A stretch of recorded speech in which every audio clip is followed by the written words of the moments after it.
Okay चलो, when we talk about end sem बच्चों,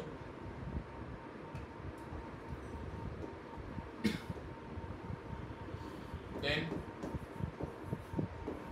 and semester में होंगे आपके 4 यूनिट। ओके, एक इधर, एक इधर, एक इधर और एक इधर, टोटल 4 यूनिट्स आपको रहेंगे, जिसमें आपका यूनिट 3 जो है वो है 2D 3D equilibrium. Okay, mostly ये इक्विलिब्रियम है, यहाँ पे इक्विलिब्रियम कंडीशन की बातें होंगी। देन नेक्स्ट आएगा स्ट्रक्चरल एनालिसिस, स्ट्रक्चर के बारे में आएगा, structure analysis, structure analysis and ये आता है काइनेमेटिक्स, काइनेमेटिक्स, और ये आता है काइनेटिक्स। ऐसे आपके 4 हिस्से में सिलेबस है। आपको पता होना चाहिए ये जो पार्ट है, ओके, ये जो पार्ट है, ये पार्ट को स्टैटिक्स बोलते हैं, ये होता है स्टैटिक्स, और ये जो पार्ट है इसको डायनेमिक्स बोलते हैं, यह जाएगा आपका डायनेमिक्स, स्टैटिक्स डायनेमिक्स। अप्रोक्सीमेटली कभी 34 कभी 36 34 वेटेज बदलता है, बट 35 वेटेज है इसका, 35 वेटेज है इसका। ओके, इसमें काइनेटिक्स और काइनेमेटिक्स, वैसे तो आपने ये पूरा जो टॉपिक है इसमें एक्सेप्ट ये पार्ट या फिर 3D इक्विलिब्रियम पार्ट, अगर आपने JEE नीट वगैरह पढ़ा रहेगा तो सब में रहता है एक्सेप्ट ये पार्ट, बाकी अदरवाइज आपने सबने देखा रहता है। बट हम लोगों को यहाँ से लेके यहाँ तक की जर्नी शुरू करनी है। आपके लिए मैं यहाँ से शुरू करूंगा कुछ बेसिक रिवाइज कराते हुए, ये पढ़ाऊंगा, फिर ये पढ़ाऊंगा, देन ये एंड देन ये, सीक्वेंस में ही जाएंगे, ठीक है, सीक्वेंस में ही जाएंगे। फिर एग्जाम में कैसे अटेम्प्ट करना है, कैसे मार्क्स लाना है, वो सब की स्ट्रैटेजी भी धीरे धीरे बताऊंगा। फिलहाल ये पूरा जर्नी यहाँ से शुरू करते हैं फॉर एंड सेम। आप लोगों को क्या आना चाहिए प्री रिक्विजिट, पहले वो देखते हैं और फिर आगे आगे की बातें करते हैं, ठीक है। ये आपका जर्नी यहाँ से मैं शुरू करता हूँ। सबसे पहले you must know how to find resultant. Okay, आपको रिजल्टेंट निकालने आना चाहिए, रिजल्टेंट निकालने आना चाहिए। रिजल्टेंट निकालने आना चाहिए का मतलब हो जाएगा आपको पता होना चाहिए समेशन एफ ऑफ एक्स कैसे निकाला जाता है, आपको पता होना चाहिए समेशन एफ ऑफ वाई कैसे निकाला जाता है, आपको पता होना चाहिए दैट इनका जो रिजल्टेंट होता है वो under root of summation F of X square summation F of Y square, and then ये जो एंगल बनाता है थीटा बोलते हैं इसको। अब बोलेंगे क्या है, तो देखो कोई भी ऑब्जेक्ट पे मल्टीपल फोर्सेस लगते हैं, उन मल्टीपल फोर्सेस को आपको 2 फोर्स में कन्वर्ट करना है। ऑब्जेक्ट का शेप कुछ भी हो सकता है, उस पे मल्टीपल फोर्सेस लगते हैं, फोर्सेस भी कैसे भी हो सकते हैं, ओके, फोर्सेस भी कैसे भी हो सकते हैं। ये आपका हो जाएगा F2 और ये हो गया लेटर से F3, ठीक है। फोर्सेस F1 F2 F3 कैसे भी हो सकते हैं, ये सिर्फ रैंडमली मैंने ओरिएंटेशन दिया। इन सभी को आपको एक सिंगल फोर्स में कन्वर्ट करना है, सिंगल फोर्स में जिसमें आप कन्वर्ट करेंगे दैट विल बी R। तो यही बॉडी पे अगर आपको सिंगल फोर्स दिखाना है तो आप ये बॉडी वापस से रीड्रॉ करते हो। Summation F of X summation F of Y का मतलब हो जाता है कि आप क्या करते हो, आप इन सभी फोर्सेस में जो एक्स एक्स में है वो यहाँ लिखते हो, फिर अगर कोई टेढ़ा है तो उसको रिजॉल्व करते हो। ओके, तो रिजॉल्व करने आना चाहिए। रिजॉल्व अगर आप करते हो तो उसके 2 कंपोनेंट, लेट अस से F3 है तो ये F3 का x कंपोनेंट हो जाएगा और ये F3 का y कंपोनेंट हो जाएगा। इसको मैं वर्टिकल बना देता हूं ऐसे, तो लेट अस से ये वर्टिकल फोर्स हो गया।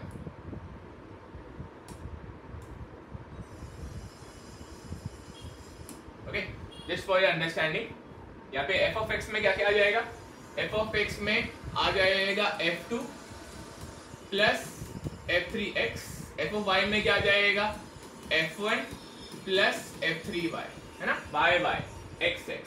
अब इसमें साइन कन्वेंशन याद क्या रखना है आपको, इसका साइन कन्वेंशन हम लोग लेके चलते हैं, जो राइटवर्ड रहेगा उसको मैं पॉजिटिव लूंगा और जो लेफ्टवर्ड रहेगा उसको नेगेटिव लूंगा, जो अपवर्ड रहेगा उसको पॉजिटिव लूंगा और जो डाउनवर्ड रहेगा उसको नेगेटिव दूंगा। ये साइन कन्वेंशन हम लेकर चलते हैं। साइन कन्वेंशन के बारे में बता देता हूं। ये एक अजम्पशन है। ये क्या है? ये एक अजम्पशन है और पूरे सिलेबस में हम यही अजम्पशन फॉलो करेंगे। अजम्पशन का मतलब ऐसा कोई स्टैंडर्ड नहीं होता, किसी को मन के उल्टा लू क्या, हाँ ले सकते हैं, आपको दिक्कत नहीं है, ठीक है। तो ये एक अजम्पशन होता है।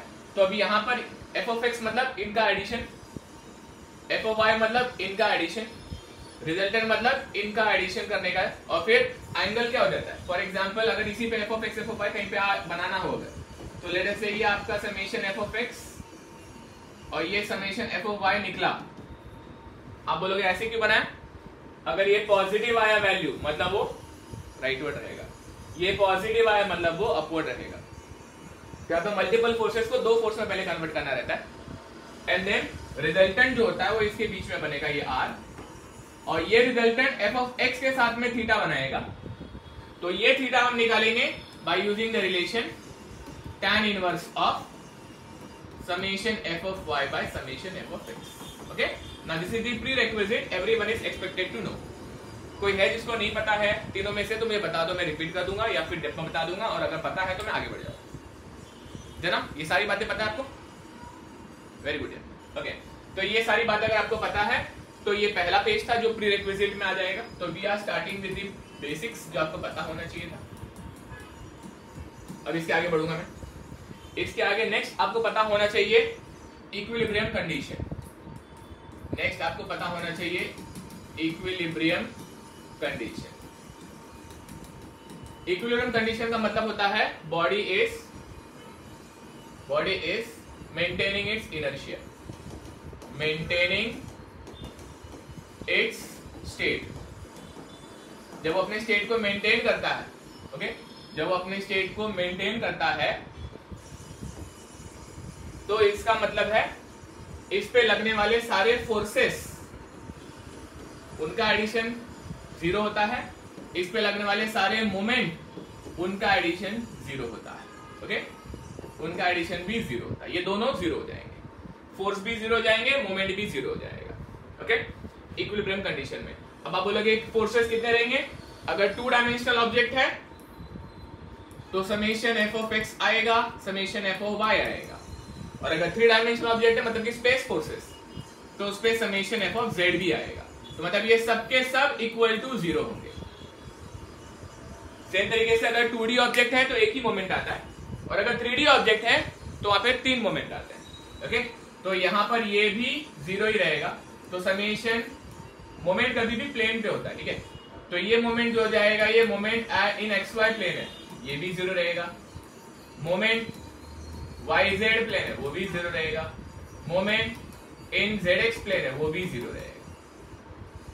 प्लेन का मतलब आप एक्सिस भी ले सकते हो, जैसे कि ये जेड एक्सिस कहलाता है, जैसे कि ये एक्स एक्सिस कहलाता है, और ये वाई एक्सिस कहलाता है। ये आपको डेप्थ में खाली बता रहा हूं, अभी इसके बारे में याद नहीं रखना, इसके बारे में टेंशन नहीं लेना, सिर्फ याद क्या रखना है, मोमेंट जीरो रहना चाहिए। जब स्पेस फोर्स आएगा तो इसको डेप्थ में बताऊंगा।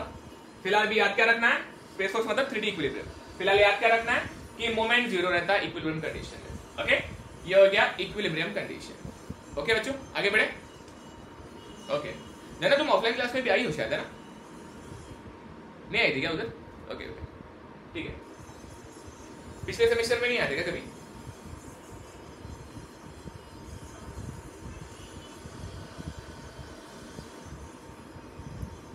ओके, कोई बात नहीं, ठीक है। दो बात समझ में आ गई, एक मोमेंट के बारे में, सॉरी एक रिजल्टेंट के बारे में, और एक दूसरी इक्विलिब्रियम कंडीशन के बारे में, okay. Now I think we can proceed next.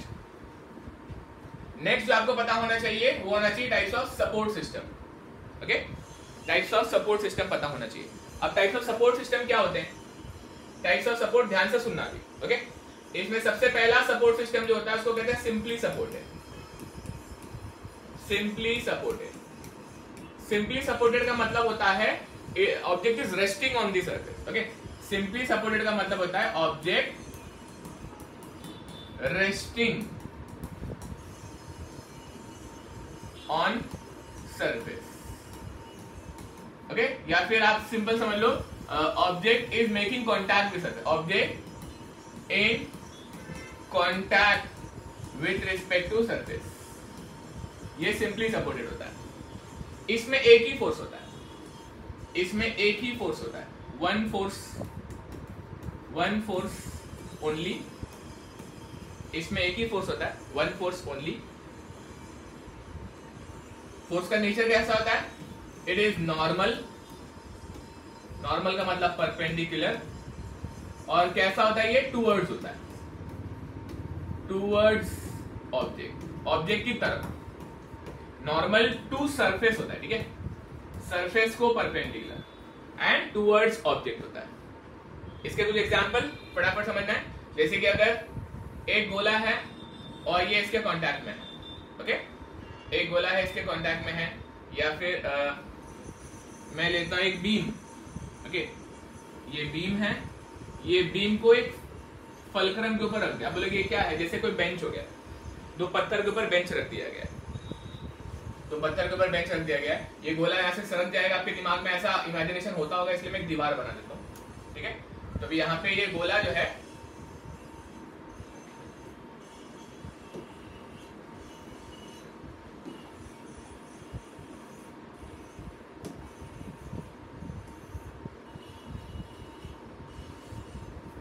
Okay,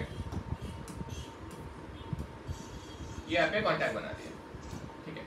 तो यहाँ पे ये पॉइंट आ जाएगा ए, ये पॉइंट आ गया बी, ये पॉइंट आ गया यहाँ पे ए, और ये पॉइंट आ गया यहाँ पे बी, ओके।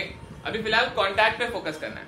जब हम कांटेक्ट की बात करेंगे तो एसबीडी बनाते वक्त जहां जहां कांटेक्ट होता है उसको नॉर्मल सपोर्ट कहते हैं, और उस केस में सरफेस ये है, ये सरफेस ये है, ये सरफेस हो जाएगा यहाँ पे, सरफेस को परपेंडिकुलर रिएक्शन दिखाया जाता है। मतलब कैसा रहेगा रिएक्शन? ऐसा रहेगा, reaction will be like this, ये रहेगा आपका रिएक्शन, ये रहेगा आपका रिएक्शन, ओके।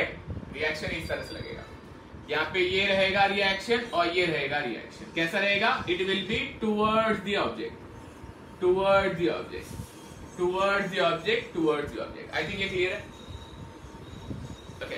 क्या बोला मैंने? Reaction is towards the object, reaction is towards the object, perpendicular to surface, only one force, and towards the object. बहुत ही इंपॉर्टेंट एक बात है, ओके, बहुत ही इंपॉर्टेंट है। मतलब कोई अगर ऑब्जेक्ट बीसी के कांटेक्ट में है, अब ये आपको इमेजिनेशन से ही सब कुछ सोचना पड़ता है। अब ये ऑब्जेक्ट, ठीक है, ये ऑब्जेक्ट जो है, ये ऑब्जेक्ट लेने से दूसरे ऑब्जेक्ट के ऐसे कांटेक्ट में है। अब मैंने इसको यहाँ पे ले लिया, ये इसके कांटेक्ट में, तो यहाँ पर भी तो रिएक्शन आएगा ही आएगा, इधर भी रिएक्शन आएगा ही आएगा। आप बोलोगे सर इसमें कैसा आएगा रिएक्शन? आसान है, ओके। आप क्या करो, देखो इसका इनका कांटेक्ट जहां पे कांटेक्ट हो रहा है वहां पर एक लाइन ऐसा मारो जो परपेंडिकुलर नजर आएगा आपको परपेंडिकुलर सरफेस को नजर आना चाहिए। देखो सरफेस ये रहा, ये है सरफेस, इस पे वो रेस्ट कर रहा है। फील होना चाहिए कि ऑब्जेक्ट कौन सा है, सरफेस कौन सा है। यहाँ पे कॉमन सेंस लगता है बहुत, तो यहाँ पे ये सरफेस की तरह बिहेव कर रहा है और ये उस पर रेस्ट कर रहा है, और ना कि ये उस पर रेस्ट कर रहा है, फर्क है ना।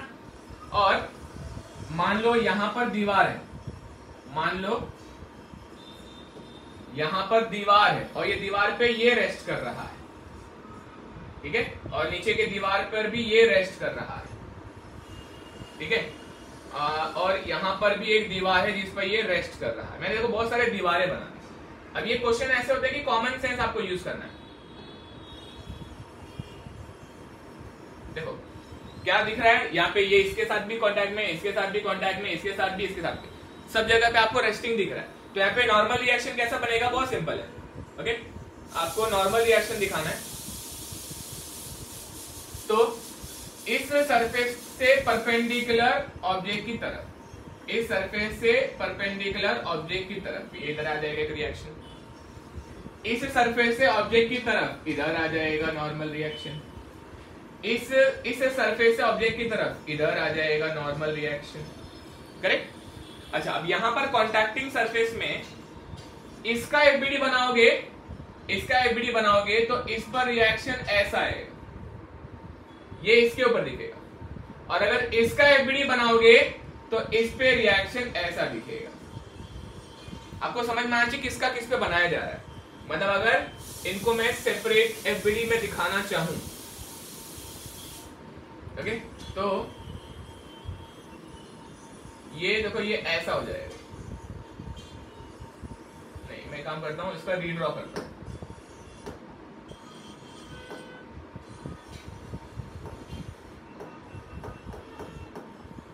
ठीक है, यहाँ पे मैं रीड्रॉ करने के हिसाब से आपके लिए दोनों डायग्राम रीड्रॉ कर देता हूँ।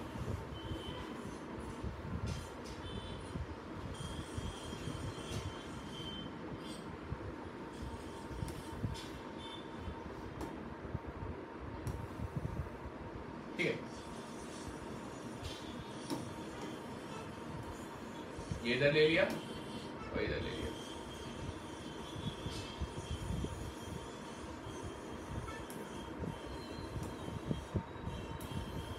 इधर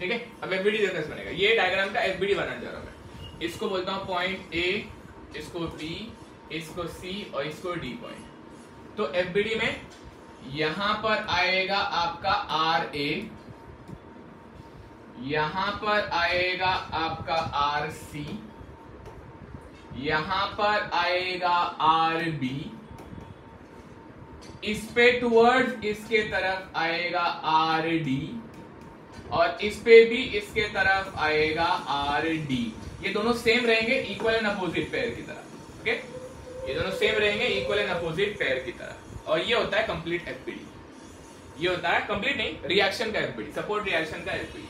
और इसका सपोर्ट रिएक्शन यहाँ पे मैंने ऐसे दिखा दिया। ओके, इसको बोल देता हूं आर ए, इसको बोल देता हूं R B and R A. Simply support समझ में आ गया है ना, इजी लगा? आपने भी यही सोचा था ना? ओके, ये फील होना बहुत जरूरी है, आपको समझना चाहिए, फील होना चाहिए। ओके, सिंपली सपोर्ट हो गया ये, versus support, understand simply support. अब हम आगे बढ़ेंगे। अच्छा सुनो, ये स्क्रिबल कर सकते हो आप। In the end of lecture मैं आपसे शेयर कर लूंगा ये क्यूआर कोड।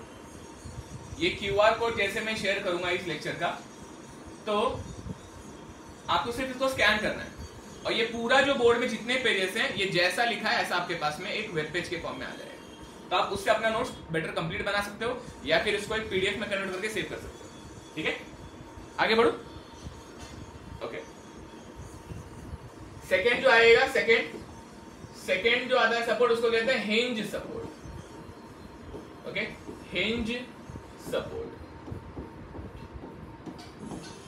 हिंज सपोर्ट जो होता है ये सपोर्ट डिग्री ऑफ फ्रीडम देता है। मतलब जैसे कि अगर कोई ऑब्जेक्ट है, इस पे अगर ऐसा हिंज सपोर्ट लगा है, इसको हिंज सपोर्ट कहते हैं। ओके, एक डिस्क ले लेता हूं, इस पर ऐसा हिंज सपोर्ट लगा है। हिंज सपोर्ट ऑब्जेक्ट को एक रोटेशन की फ्रीडम देता है। मतलब अगर एक हिंज लगा है ना, तो ये ऑब्जेक्ट को ऐसे घूमने की आजादी देता है। Hinge support gives freedom of rotation. तो यहाँ पे क्योंकि फ्रीडम ऑफ रोटेशन आता है, तो आपको एक समझ में आती है सपोर्ट रिएक्शन का मतलब क्या होता है। सपोर्ट रिएक्शन का मतलब होता है, जो हम लोग सपोर्ट रिएक्शन देते हैं, इसका मतलब होता है रेजिस्टेंस। रेजिस्टेंस होता है, सपोर्ट रिएक्शन मतलब रेजिस्टेंस होता है। जैसे आपको कहीं ना जाने की आजादी मिल जाए तो आप वहां से रेजिस्ट करोगे। तो ऐसे ये जो ऑब्जेक्ट्स हैं, इनको नीचे जाने की आजादी नहीं है, इसलिए रिएक्शन मिल रहा है। लेकिन इनको लेफ्ट राइट जाने की आजादी है, इसलिए लेफ्ट राइट कोई रिएक्शन नहीं है। इस ऑब्जेक्ट को नीचे जाने की आजादी नहीं है, इसलिए यहां से रिएक्शन मिल रहा है। लेकिन ऊपर जाने की आजादी है, तो रिएक्शन वहीं से मिलता है जहां से आजादी ना मिले। तो इसको भी सेम बच्चों वही हाल है, इसको नीचे जाने की आजादी नहीं है, इसलिए यहां से रिएक्शन और यहां से रिएक्शन मिल रहा है। सेम तरीके से इसको भी यही प्रॉब्लम है कि इसको अंदर जाने की आजादी नहीं, यहां से रिएक्शन है, यहां से रिएक्शन मिल रहा है। हिंज में क्या होता है, हिंज में घूमने की आजादी है, लेकिन ऐसा खींचने की आजादी नहीं। मतलब you can't pull this off, you can't take this left or right or up or down, ये आजादी नहीं होती है हिंज में। तो यहां पर ये उसको पकड़ के रखता है पॉइंट, ये पॉइंट इसको क्योंकि पकड़ के रखता है, इसलिए यहां पर दो तरह के रिएक्शंस आते हैं। एक रिएक्शन आता है एक्स डायरेक्शन में, ओके, एक रिएक्शन आता है यहां पे एक्स डायरेक्शन में, और एक आता है वाई डायरेक्शन में। लेकिन ये जो डायरेक्शन है इसका, ये कभी भी फिक्स नहीं होता। मतलब अगर मैं इसको अगर पॉइंट ए बोलता हूं, इसको मैं बोल दूंगा एक्स डायरेक्शन का रिएक्शन, इसको बोल दूंगा मैं वाई डायरेक्शन का रिएक्शन। दो रिएक्शन मिलते हैं हिंज में। यहाँ पर भी अगर आप एफबीडी बनाओगे तो यहाँ पर दो रिएक्शन आएंगे। अगर ये ए पॉइंट है, एक आएगा एक्स डायरेक्शन का रिएक्शन, एक आएगा वाई डायरेक्शन का रिएक्शन। लेकिन इनका जो डायरेक्शन मैंने बनाया है वो एक अजम्पशन है। ओके, क्या बोला मैंने यहाँ पे? Direction of hinge is hinge support of hinge support is an assumption. और अजम्पशन बोलने का मतलब होता है अजम्पशन गलत भी हो सकता है, मतलब ये अजम्पशन होने की वजह से ये गलत भी हो सकता है। तो आप इसे अज्यूम हमेशा जैसे मैंने किया वैसे ही करो, एक्सेप्ट केबल्स में मैं आपको बोलूंगा वैसे अज्यूम करना। लेकिन यहां पर आप हमेशा horizontal rightward and vertical upward assume करना, हमेशा ये ऐसे अज्यूम करना हिंज दिखा दो। और अगर आपका इनका वैल्यू निकालने के बाद ये पॉजिटिव आ गया मतलब अजम्पशन करेक्ट है, और अगर आपका इनका वैल्यू नेगेटिव आ गया मतलब अजम्पशन गलत है। ओके, तो ये अज्यूम किया जाता है और फिर कैलकुलेट करने के बाद में अगर ये वैल्यू पॉजिटिव आ गई मतलब अजम्पशन करेक्ट है, एंड अगर नेगेटिव आ गई मतलब अजम्पशन गलत है। मतलब उल्टे डायरेक्शन में ड्रॉ करना है, उसको बाद में ड्रॉ करना नहीं रहता, लास्ट में आंसर में खाली लिखना रहता है। लेकिन ये अजम्पशन होता है। अनलाइक सपोर्ट रिएक्शन में यहां पर नेगेटिव आंसर कभी नहीं आ सकता। इधर अगर आंसर नेगेटिव आ रहा है मतलब तुमने गलत सॉल्व किया है, और इधर अगर आंसर नेगेटिव आ रहा है मतलब तुमने गलत अज्यूम किया है, और अजम्पशन गलत हो सकते हैं हिंज के केस में। ओके, तो ये हो गया हिंज सपोर्ट। हिंज सपोर्ट आपको कई जगह पे देखने को मिलेगा। जैसे कि अगर मैं एक स्ट्रक्चर बनाता हूं जो आप लोगों ने देखा है काफी हिंज जैसा, ट्रस के जैसा, तो ऐसे अलग अलग तरीके से आपको हिंज सपोर्ट बनाए हुए दिख जाएंगे। ऐसे अलग अलग ड्राइंग के फॉर्म में बनाते हैं हिंज सपोर्ट। ओके, ये होता है हिंज सपोर्ट इस तरीके से। इस केस में भी ये अगर पॉइंट ए है, ये पॉइंट बी है, तो आई वुड से, ठीक है, यहां पर आ जाएगा इसका AX, यहां पर आ जाएगा इसका AY, यहां पे आ जाएगा इसका BX, और यहां पे आ जाएगा इसका BY। ये हो गया हिंज सपोर्ट। ओके, ये हो गया हिंज सपोर्ट। हिंज सपोर्ट में कोई doubt? Okay, hinge support clear, ठीक है। देखो हमने हिंज एक बार सिंपली सपोर्ट ले लिया, अभी हिंज सपोर्ट ले लिया, अभी नेक्स्ट सपोर्ट आता है, इसको कहते हैं रोलर सपोर्ट। तीसरा सपोर्ट जो होता है इसे कहते हैं रोलर सपोर्ट। रोलर सपोर्ट में यही डायग्राम अगर रीड्रॉ किया जाए तो अगर मैंने सपोज यहां पे ऐसा हिंज बनाया है तो यहां पर रोलर भी हो सकता है। रोलर अलग अलग तरीके के शेप के बनाए जाते हैं। ओके, ये ऐसा रोलर भी बनाया जाता है। फिर कई बार फॉर एग्जांपल दूसरा शेप अगर मैं बना दूं,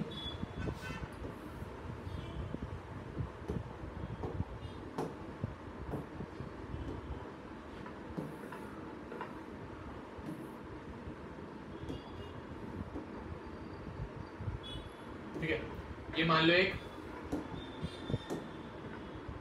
कोई तो बीम है, इस बीम को मैं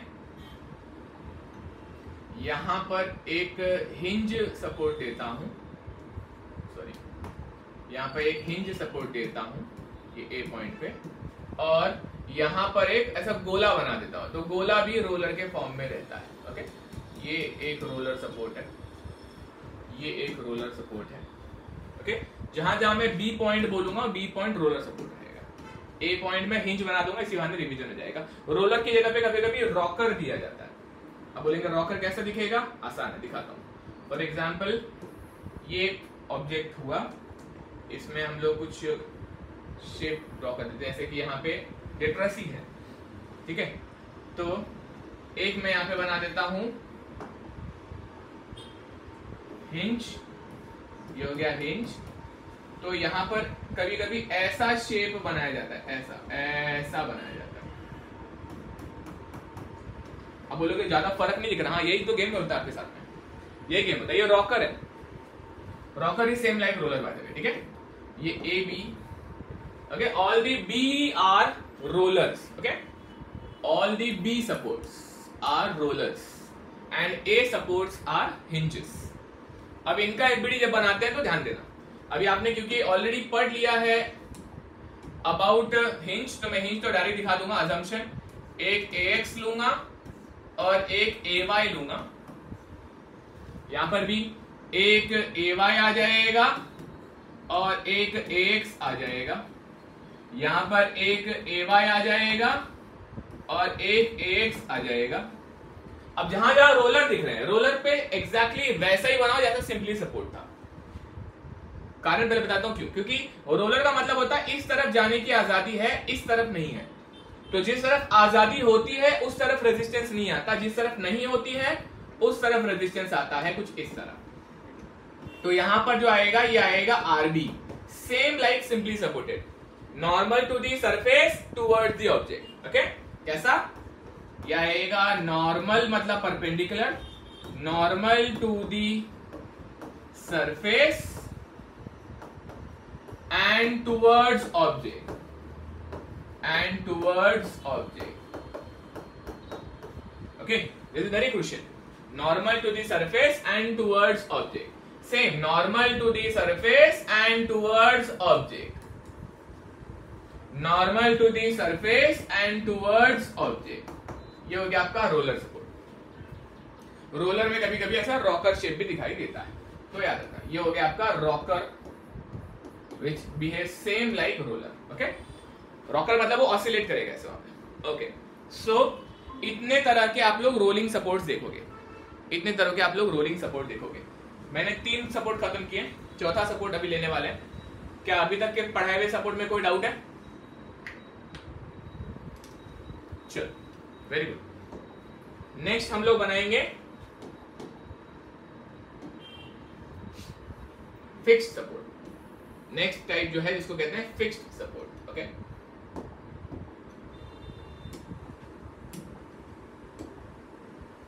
fourth and last type, fixed support.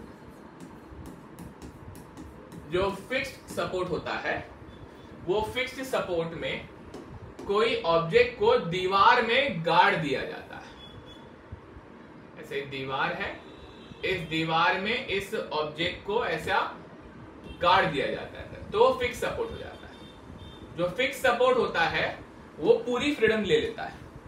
Fix support का मतलब है no freedom at all. You can't move left right, you can't go up down, you can't even rotate.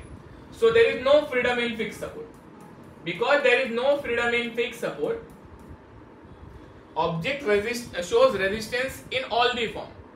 Object shows resistance in all the form. मतलब अभी अगर ये point A है और suppose तुमने यहाँ पे अगर कोई फोर्स लगाया होता, तो ये बॉडी बोलते हैं कि भाई साहब हम यहां से भी रिएक्शन देंगे, हम यहां से भी रिएक्शन देंगे और हम घूमने के अगेंस्ट भी रिएक्शन देंगे. तो यहाँ पे 3 रिएक्शन आते हैं. मतलब एक आएगा AX, एक आएगा AY और साथ ही साथ में एक आएगा मोमेंट. ऐसे 3 रिएक्शन आते हैं यहाँ पे. Okay, it resist in all possible ways. It resist all kind of motion, all kind of motion.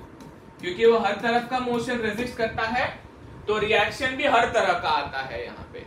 तो फिक्स सपोर्ट अगर रहा तो तीनों अननोन रहेंगे यहाँ पे. ठीक है, तीनों भी अननोन रहेंगे. तो मैंने अभी आपके सामने, इसको bye the way cantilever beam कहते हैं, ये बीम ही होता है, इसको कहते हैं कैंटिलीवर बीम. और सारे टॉपिक जो मैंने सिखाया सब इंपॉर्टेंट है. ठीक है, कोई भी मिस नहीं करना, कोई भी ऑप्शन में मत छोड़ना. अभी यहाँ पे चौथा था, मैं आपको एक बार फटाफट रिवाइज कराता हूं मैंने क्या क्या कवर किया. देखो आज के लेक्चर में अभी तक क्या हुआ है देख लो. We started with the syllabus of end sem exam, statics, dynamics. इसमें आपका प्री रिक्विजिट आपसे मैंने बोला कि भैया रिजल्टेंट आना चाहिए. इसको ट्रायंगल लॉ कहते हैं. ट्रायंगल लॉ आना चाहिए. ट्रायंगल लॉ की मदद से आपको रिजल्टेंट और एंगल निकालने आना चाहिए. First thing first. Secondly equilibrium condition पता होना चाहिए. इक्विलिब्रियम कंडीशन मतलब object is at rest and it is maintaining it's state. तो उसमें सारे फोर्सेस का एडिशन 0 होता है, सारे मोमेंट का एडिशन 0 होता है. फिर हमने बोला चलो सीखते हैं टाइप्स ऑफ सपोर्ट। सबसे पहला सिंपली सपोर्ट। सिंपली सपोर्ट में this reaction is towards the object normal to the surface, मतलब perpendicular to surface. Okay, next आता है हिंज सपोर्ट। हिंज सपोर्ट में दो रिएक्शन आते हैं, एक्स डायरेक्शन वाई डायरेक्शन दोनों में आते हैं। अब एक चीज हिंज पढ़ा रहा हूं तो मैं क्लियर बता दूं, हिंज सपोर्ट में जब भी आप लोग AX AY निकालना, इसका रिजल्टेंट निकाल के देना इनको, ठीक है, इसका रिजल्टेंट निकाल के भी देना। मतलब अगर तुमने AX AY निकाला तो once you calculate AX and AY, जैसे कि ये हो जाएगा आपका AX और ये हो जाएगा आपका AY, you must calculate the resultant reaction which should be correct. मतलब पॉजिटिव नेगेटिव आया उसका ध्यान रख के बनाना है। अगर पॉजिटिव आया तो वैसे ही ड्रॉ करो, पॉजिटिव आया तो वैसे ही ड्रॉ करो, और उनका रिजल्टेंट बना के ये पूरा डेटा देना जरूरी है, नहीं तो मार्क्स कट जाते हैं। ये बताना जरूरी। अगर ये नेगेटिव आ गया मतलब असम्पशन गलत हो गया, तो जैसा जो नेगेटिव आ गया, अगर AX नेगेटिव आ गया तो उसको ऐसा ड्रॉ करो लास्ट में सब कुछ होने के बाद में, और यहाँ पे ये AY अगर नेगेटिव आ गया, दोनों अगर नेगेटिव आए तो, और रिजल्टेंट आ जाएगा यहाँ पे, ये आ जाएगा आपका RA मेकिंग एंगल थीटा। जब भी तुम एंगल निकालोगे, याद रखना पूरे सिलेबस में हमेशा हॉरिजॉन्टल के साथ निकालोगे, हमेशा हॉरिजॉन्टल के साथ निकालोगे, हमेशा हॉरिजॉन्टल के साथ निकालोगे, ठीक है। ये बेसिक बातें हैं जो मैं आज पहले शुरुआत में कवर करना चाहता था। इनको थरोली आज रिवाइज कर लेना, ठीक है, लेक्चर के बाद एक बार पन्ने पलट लेना और रिवाइज कर लेना। लेकिन मैंने जो अभी तक बातें बोली है, क्या इसमें कोई भी बात दोहराने की जरूरत है?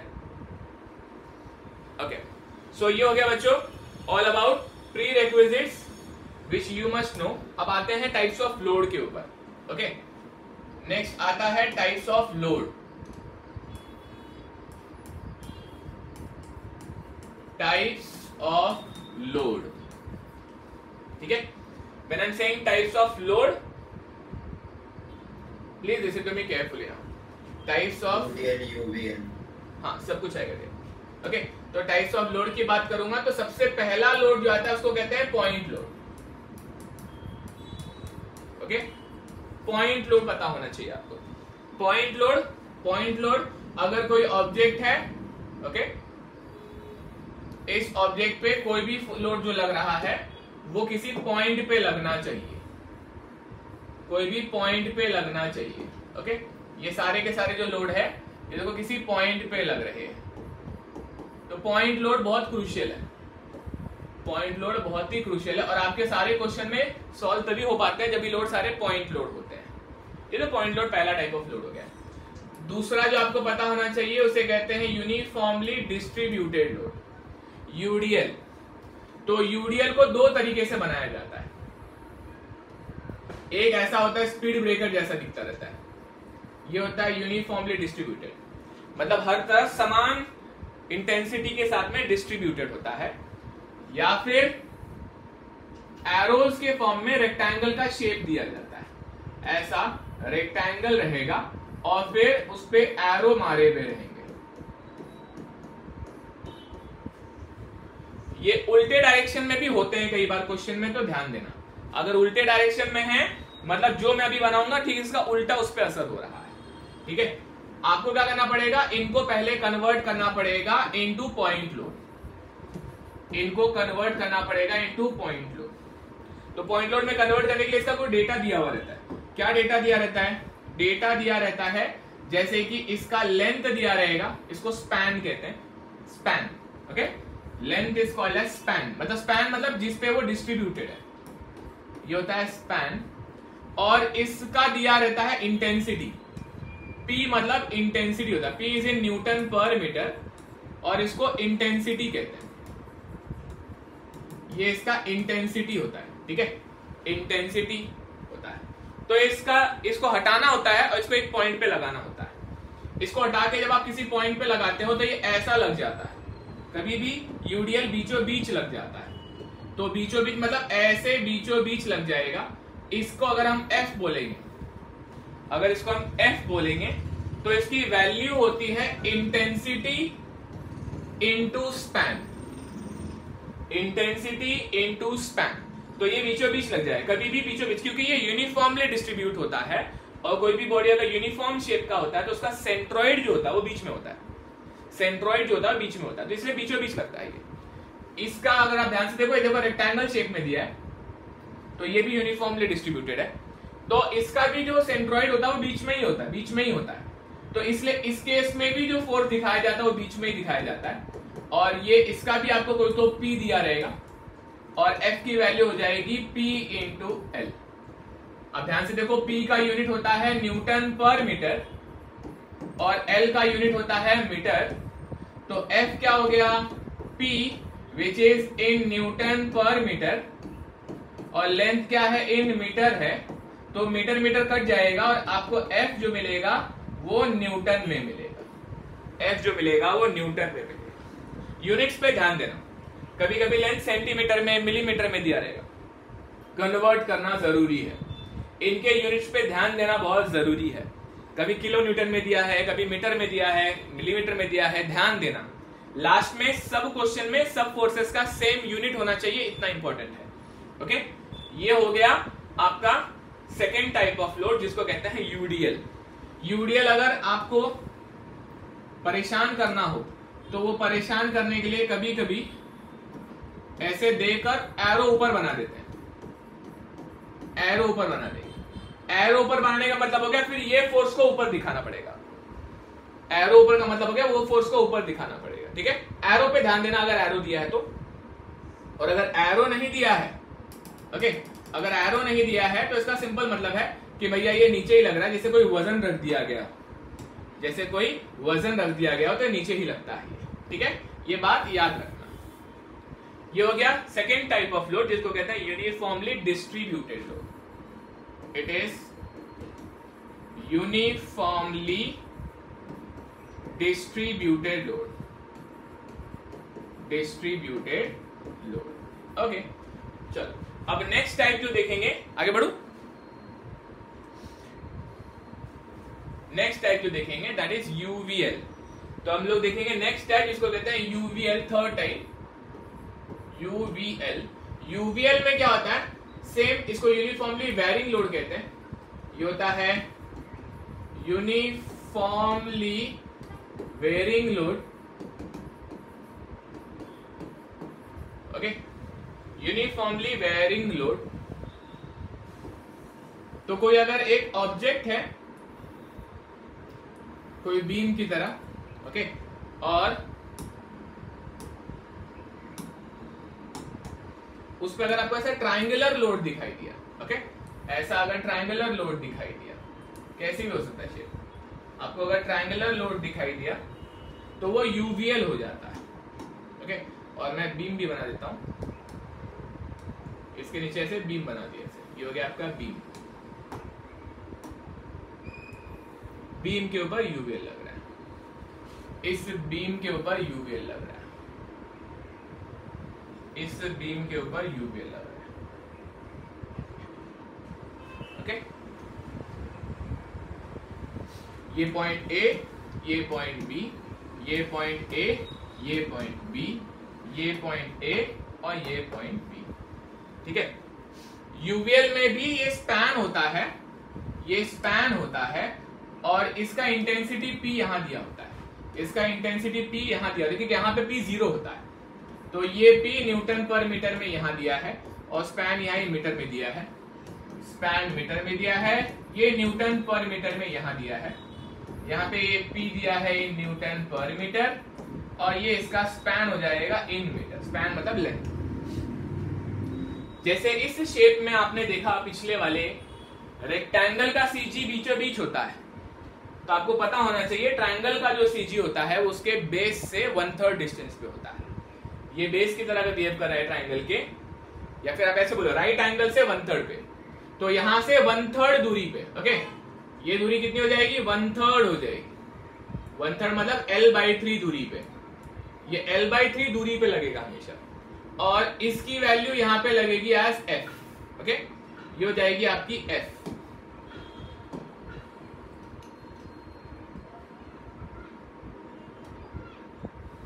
ओके, तो ये यहां पे ऐसा लगेगा एज F, किधर 1/3 पे लगेगा। सेम यहां पर भी 1/3 पे लगेगा। नीचे ट्रायंगल बना है मतलब ऊपर की तरफ लग रहा है, तो यहां पर ये ऐसा लगेगा F 1/3 पे, ठीक है। क्वेश्चन में एरोज मारे हुए रहेंगे, नहीं मारे रहेंगे तो जैसा मैंने बोला वैसा अज्यूम करना।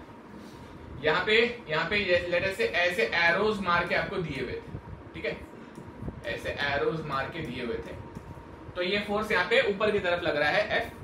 ये कितनी दूरी पे लगेगा? ये लगेगा अगेन एट L/3 दूरी पे, L/3 दूरी पे लगेगा। ओके, 1/3। कहां से 1/3? राइट एंगल से 1/3। ओके, यहां पर भी कहां पे 1/3? राइट एंगल से 1/3। ओके, ये 1/3 हो जाएगा, ये हो जाएगा L/3। ओके, हो जाएगा L/3 दूरी पे, ठीक है, L/3 दूरी पे। अब आते हैं इसकी वैल्यू पे। Value very easy, triangle shape है, ट्राइंगल का एरिया याद रखने का, ठीक है। F की वैल्यू ट्राइंगल का एरिया की तरह होता है, half into base into height, half into base into height, half into base into height, एकदम सिंपल तरीके से याद रखना है। तो इसका F का value half into base into height, okay, half into base into height. Same इसका इंटेंसिटी P दिया है, ये F की वैल्यू आ जाएगी half into base into height.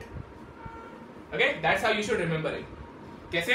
जैसे यहां पे ये रेक्टेंगल शेप है, तो ये L/2 दूरी थी, मतलब रेक्टेंगल का CG बीचों बीच रहता है, ये L/2 दूरी थी, यहां पर भी ये L/2 दूरी थी, और एरिया ऑफ रेक्टेंगल क्या था? विड्थ इंटू ब्रेड्थ, है ना, length into breadth, length into breadth, length into breadth. तो ये लेंथ है और ये ब्रेड्थ है, तो सेम लॉजिक वहां पर भी आप लगा सकते हो, half into base into height. तो ये एरिया की तरह याद रखना, फोर्स मतलब एरिया की तरह, दोनों भी UDL हो चाहे UVL हो, remember force like formula of area, force is equivalent to area. Okay, force is equivalent to area, याद रखना। ये हो गया UVL। UVL में कोई डाउट? अब इसमें मैं लेवल बढ़ाता हूं। एक क्वेश्चन आता है जिसको ट्रेपेजॉइडल लोड भी कहते हैं, ठीक है। अब एक आता है जिसको कहते हैं ट्रेपेजॉइडल लोड, चौथा नंबर पे।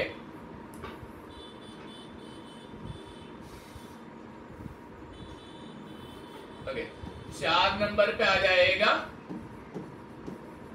Trapezoidal load, trapezoidal load.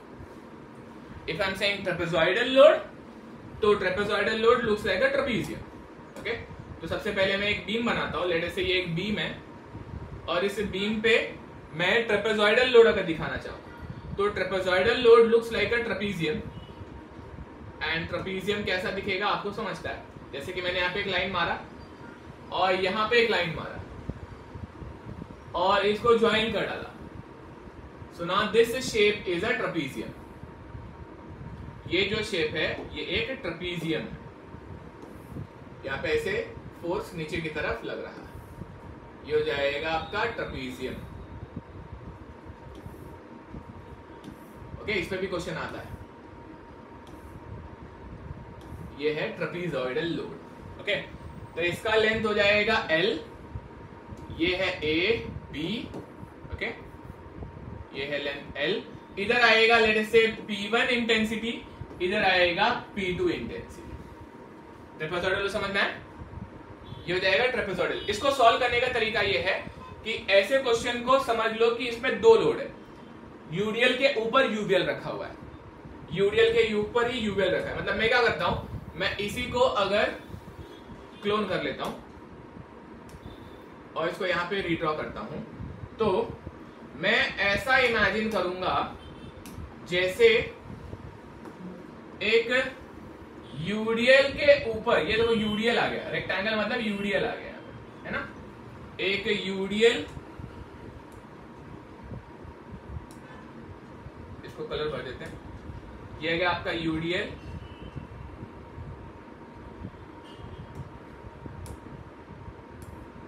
और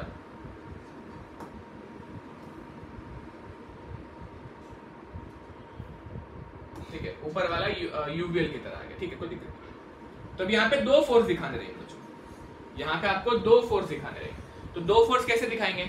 यूडीएल का इंटेंसिटी P हो गया और इसका क्या हो जाएगा, इसका ये जो हाइट हो जाएगा ये हाइट कितना रहेगा,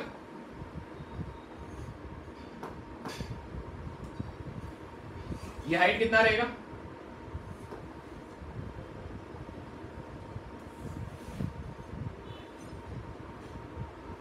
ये हो जाएगा आपका P2 माइनस P1 हाइट, है ना, P2 माइनस P1 हाइट हो जाएगा। तो ये हाइट P2 माइनस P1 हो गया, ओके।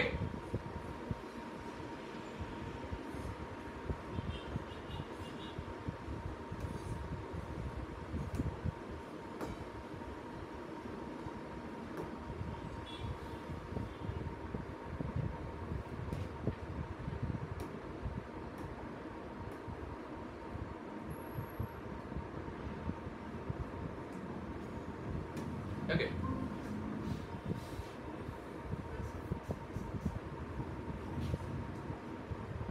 अभी यहाँ पे दो लोड आएंगे, दो लोड कैसे दिखाएंगे, ध्यान से देखो, ये बीम है, okay, this is your beam, इस बीम के ऊपर दो तरह के लोड है, ऐसा इमेजिन कर लो। तो रेक्टेंगल के वजह से जो एक लोड आएगा वो आएगा बीचों बीच, इधर ये आएगा आपका F1 और ये डिस्टेंस हो जाएगा L/2, ओके, ये डिस्टेंस हो जाएगा L/2, जो आपने लॉजिक सीखा यूडीएल का वही है। और ये जो ऊपर का ट्राइंगल है उसके वजह से एक लोड आएगा राइट एंगल से 1/3 डिस्टेंस पे, ओके, राइट एंगल से 1/3 डिस्टेंस पे, इसको बोलेंगे F2। तो ये दूरी हो जाएगी आपकी L/3, ये हो जाएगी L/3, 1/3 डिस्टेंस पे, ओके, L/3 डिस्टेंस पे। तो ये आपको बेसिक बातें पता होनी चाहिए, ओके। अगर आपने पहले नहीं पढ़ा है, इग्नोर कर दिया इसको, तो ये प्लीज इग्नोर मत करना, ये सताता है, ओके, बिल्कुल भी इग्नोर करना नहीं, और बिल्कुल भी इस भरोसे मत रहना चल जाएगा इसके बिना भी, इतना भी टफ नहीं है कि आप इसको याद ना करें, ओके। ये हो गया आपका L/3 डिस्टेंस। अब फोर्स की वैल्यू तो सेम है जो आप लोगों को सिखाया है। F1 क्या हो जाएगा, यहां पे लिखता हूं, F1 की वैल्यू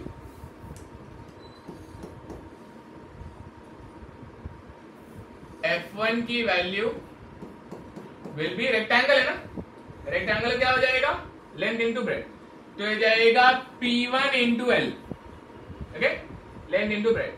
एंड F2 क्या हो जाएगा, F2 will be half into base into height, तो ये हो जाएगा हाफ इंटू बेस, है ना, हाफ इंटू बेस, पूरा बेस आएगा L, और हाइट इसका छोटा है which is P2 minus P1, P2 minus P1, and that's how you will solve it.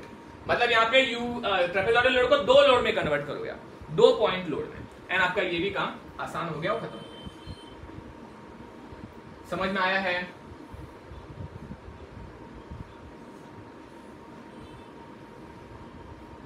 कोई डाउट है इसमें? ओके, हमने सारे टाइप्स ऑफ लोड देख लिया आज। इतने ही लोड एग्जिस्ट करेंगे, इतने ही टाइप्स ऑफ सपोर्ट एग्जिस्ट करेंगे आपके इस यूनिट नंबर 3 में और यूनिट नंबर 4 में, और आपको उसके लिए मेंटली प्रिपेयर रहना पड़ेगा, ओके। 1-2 मिनट के लिए सिंक होने दो अपने दिमाग में सब कुछ, and then we will proceed. At least 2-3 question try करेंगे सॉल्व करने की। 12:40 हो रहा है, ठीक है हमारे पास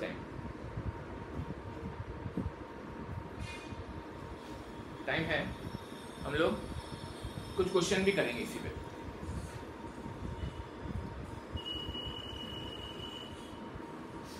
रेडी?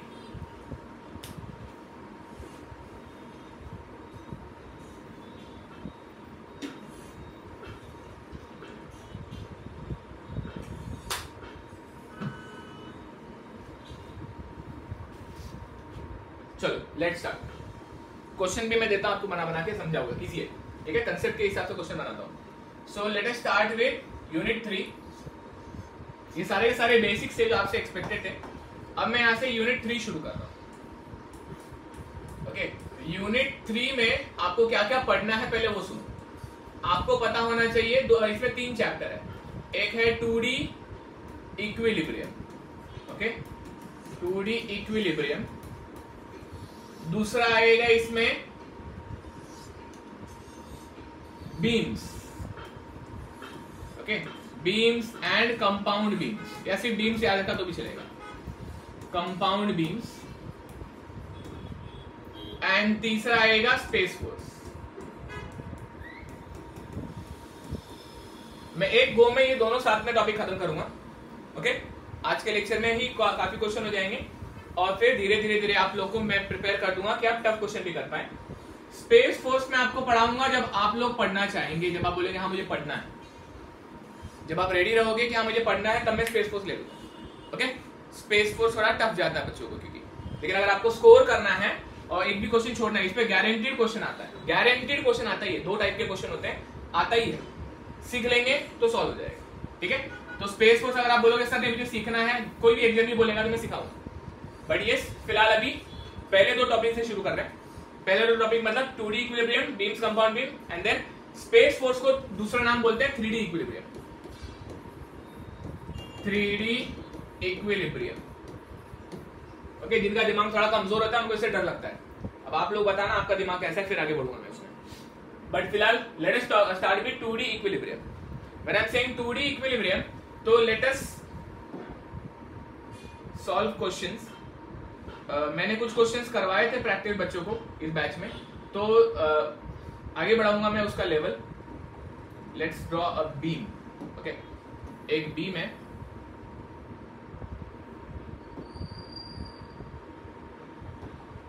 इस बीम पे मैं दूंगा सपोर्ट।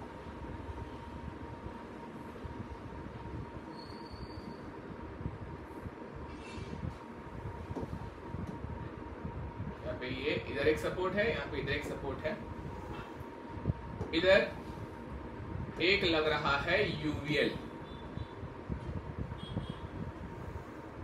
इधर एक लग रहा है यूवीएल,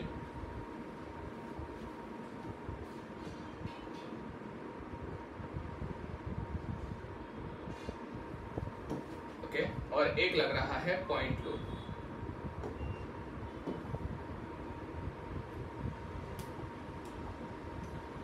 एक लगाऊंगा पॉइंट लोड।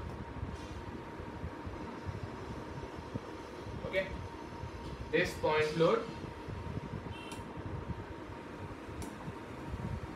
पॉइंट लोड, ऐसा ये पॉइंट लोड आ गया।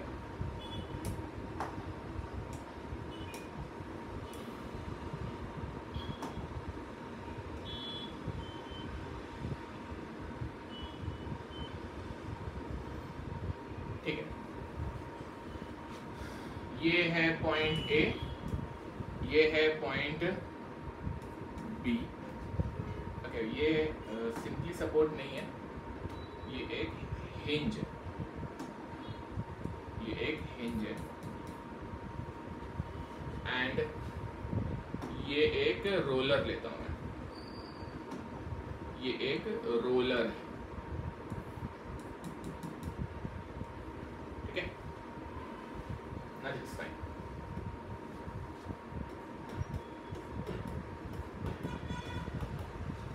इसका intensity 20 newton per meter, this is 2 meters, this is 2 meter, and this is 2 meter, this is 40 Newton, and this is at 30 degree. Easy question, just for the sake of practice.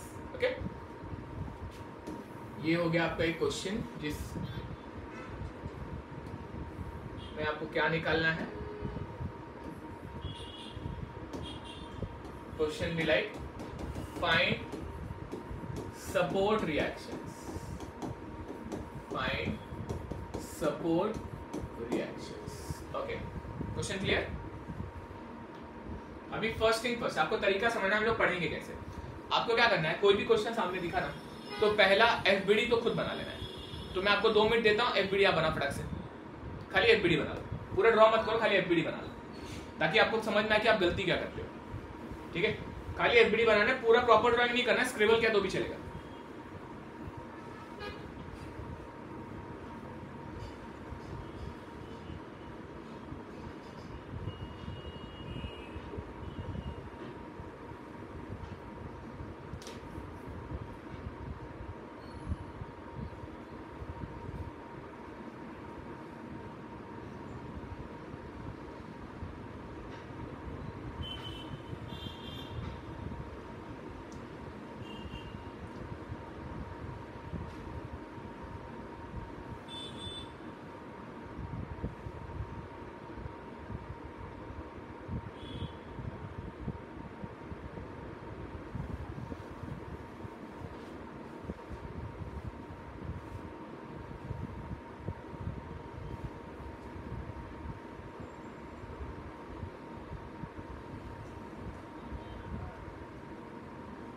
Okay चलो let's check it out.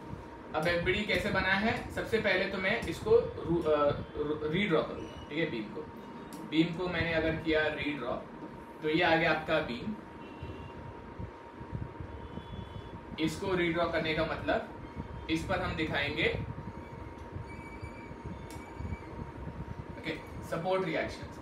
ये hinge है, hinge पे आएंगे दो reaction, एक आएगा AX, एक आएगा AY। पॉइंट लोड जो है उसको दिखाएंगे ऐसे। तो ये आएगा आपका 40 न्यूटन मेकिंग एंगल 30 डिग्री।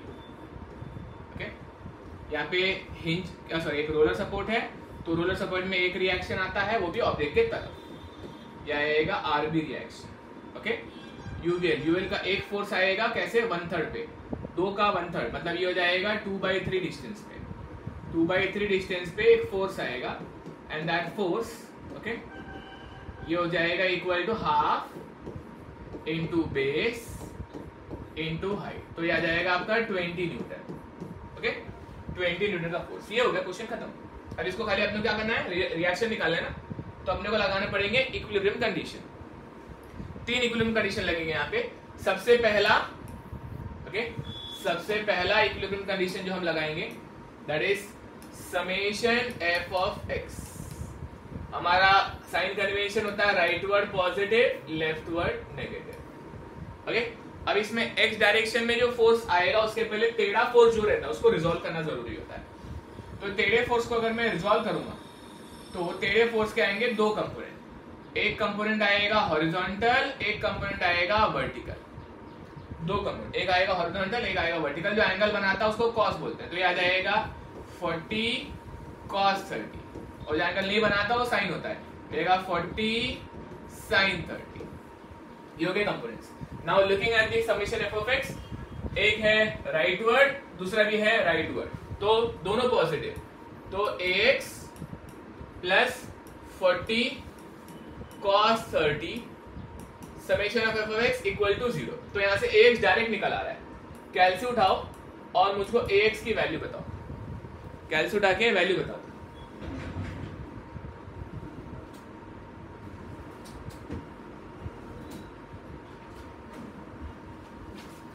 आप लोग कैलसी अगर सीरियसली सॉल्व नहीं करोगे लेके तो इट मींस चीटिंग योरसेल्फ। याद रखना, मैं भी कैलसी रखूंगा लेकिन मुझे आंसर बताना पड़ गया, मतलब आप लोग सीरियस नहीं हो।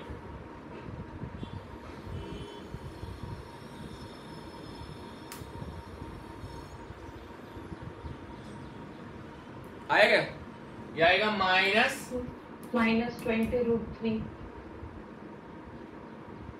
हाँ ENG का बटन दबा दो। 34.64। हाँ ENG का बटन दबाया 34.64 न्यूटन। माइनस का मतलब हो गया डियर ये लेफ्टवर्ड है ना, हमारा अजम्पशन गलत निकला। तो इसका मतलब 34.64 न्यूटन जो है वो लेफ्टवर्ड लग रहा है। तो ऐसा सॉल्व करना रहता है। एक्स हो गया मेरा, ठीक है। नेक्स्ट लगाऊंगा मैं summation F of Y. Summation F of Y क्या लेता हूं मैं, अपवर्ड पॉजिटिव लेता हूं और डाउनवर्ड नेगेटिव लेता हूं। Okay downward negative, upward positive, downward negative. 2 upward force हैं और एक डाउनवर्ड है, नेगेटिव आएगा। तो एक आएगा AY अपवर्ड, RB अपवर्ड और नेगेटिव आ जाएगा 20। अब क्योंकि यहाँ पे 2 अननोन है तो this can not be solve. Okay तो अब हम लोग तीसरा इक्विलिब्रियम कंडीशन लगाएंगे, मोमेंट। समेशन ऑफ मोमेंट कहां से लूं, कोई भी पॉइंट से ले सकते हो, कोई दिक्कत नहीं है, ठीक है। कोई भी पॉइंट से ले सकते हो आप पॉइंट A से भी ले सकते हो, पॉइंट B से भी ले सकते हो। तो पॉइंट A पॉइंट B, मैं लेता हूं पॉइंट A से। तो मैं अगर पॉइंट A से मोमेंट लेता हूं, सर आपने 40 sin 30 लिया है, भूल गए क्या मैं? अरे यार ध्यान किधर? Okay sorry dear, very good. तो ये हो जाएगा -20, ये देखा नहीं यहाँ पे, ये आ जाएगा एक और साथ में -40 sin 30 equal to 0। Very good dear. Okay चलो नेक्स्ट आएगा summation of moment about A. तो ये मोमेंट अबाउट ए लेंगे तो एक इसका मोमेंट आएगा, एक इसका मोमेंट आएगा और एक इसका मोमेंट आएगा। मोमेंट कैसे लेता हूं मैं मोमेंट लेने के लिए जिस पॉइंट से मोमेंट लेना रहता है उस पॉइंट पे अंगूठा रखता हूं और परपेंडिकुलर डिस्टेंस के अलाउंग इंडेक्स को अलाइन करता हूं, और जो फोर्स है वो फोर्स के डायरेक्शन में इंडेक्स को घुमा देता हूं तो मेरा उंगली घूम गया क्लॉकवाइज, तो क्लॉकवाइज घूम गया पता चल जाता है। सेकंड ये वाले को देखो, अंगूठा रखता हूं परपेंडिकुलर से रखता हूं अलाइन और घुमा देता हूं फोर्स के डायरेक्शन में, तो घूम गया एंटी क्लॉकवाइज। ये अंगूठा यहाँ पे परपेंडिकुलर से अलाइन किया और ये घूम गया क्लॉकवाइज। मोमेंट में डाउट रहेगा, टेंशन मत लेना, आगे चल के वापस क्लियर कर दूंगा, बट ये क्वेश्चन बहुत इजी है मोमेंट को लेके। मोमेंट के लिए कुछ बातें बता दो, ध्यान से सुनो। जब किसी पॉइंट से मोमेंट लेते हो और उस पॉइंट पे फोर्स अगर हो तो उनका मोमेंट नहीं आता, इनका मोमेंट नहीं आएगा। और अगर कोई फोर्स पैरेलल हो, मतलब कि उस पर से कोई लाइन गुजरता हुआ अगर पॉइंट से पास हो जाए तो उसका भी मोमेंट नहीं आता, मतलब इसका भी मोमेंट नहीं आएगा, इन दोनों का भी मोमेंट नहीं आएगा, सिर्फ इसका मोमेंट आएगा। ये बात समझती है क्या आपको? है ना? ये बात समझती है मोमेंट के बारे में? ओके, तो मोमेंट यहाँ पे तीन क्या आएंगे। एक आएगा मोमेंट इसका, ये हो जाएगा 40 sin 30 clockwise, okay, into distance आ जाएगा इसका 2 metre, force into perpendicular distance. दूसरे का क्या आ जाएगा, ये हो जाएगा माइनस आरबी इंटू 4 मीटर। कैसा? आरबी इंटू 4 मीटर, क्योंकि डिस्टेंस 4 मीटर है। लास्ट वाले का क्या आ जाएगा, ये डिस्टेंस मुझे निकालना पड़ेगा, ये डिस्टेंस मुझे निकालना पड़ेगा। ये क्या आ जाएगा डिस्टेंस, ये टोटल 2 मीटर था, ये 2 का 1/3 है तो 2 का ये 2/3 आता था, 4/3 हो जाएगा नहीं, तो ये 4/3 आ जाएगा डिस्टेंस। समझा मैंने क्या बोला? ये डिस्टेंस 4/3 आ जाएगा। नहीं समझता है तो क्या करो, 2 माइनस 2/3 कर दो, 2 माइनस 2/3 कर दो। टोटल डिस्टेंस 2 है, उसमें से 2/3 निकाल दो, ये डिस्टेंस बचेगा सिर्फ। ठीक है, ऐसे भी लिखूंगा तो भी कोई दिक्कत नहीं। 2 माइनस 2/3, अब देखो ध्यान से करते, 3 हो जाए 6 माइनस 2 4 हो जाता, तो 4/3 आता है, तो ये आ जाएगा 4/3, ये डिस्टेंस आएगा 4/3। ओके, तो अभी टोटल डिस्टेंस कितना हो जाएगा, टोटल डिस्टेंस हो जाएगा 4 प्लस 4/3, 4 प्लस 4/3। तो नेक्स्ट पार्ट क्या आ जाएगा, मोमेंट में कैसा घूम रहा है, क्लॉकवाइज घूम रहा है, तो प्लस 20, 4 साइड 20, 4 साइड 20, और डिस्टेंस क्या है, डिस्टेंस है 4 प्लस 4/3 डिस्टेंस। इनको इक्वेट करना है 0 के साथ में। इस पूरे इक्वेशन में आरबी अननोन है, आरबी बता दो कितना आता है, कैलसी उठाओ, वैल्यू बताओ।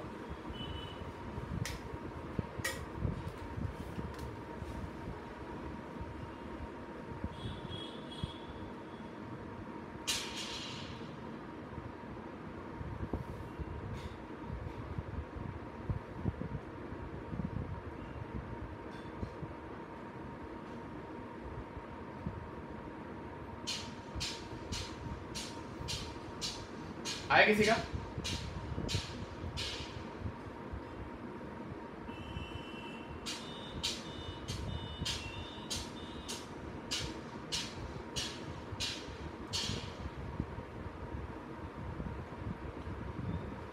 मेरा वैल्यू आया है 36.667। आप चेक करो आपका भी ये आ रहा है क्या? ओके, मेरे कैलसी में वैल्यू आई है 36.667। चेक करो ये आ रहा है, कुछ और आ रहा है?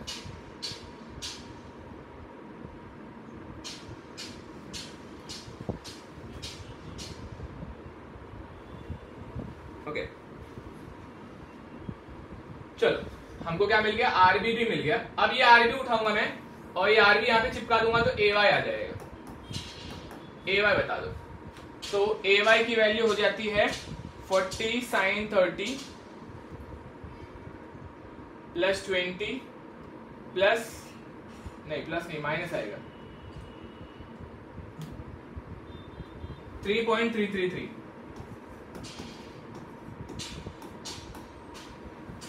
चेक करो यही आ रहा है क्या?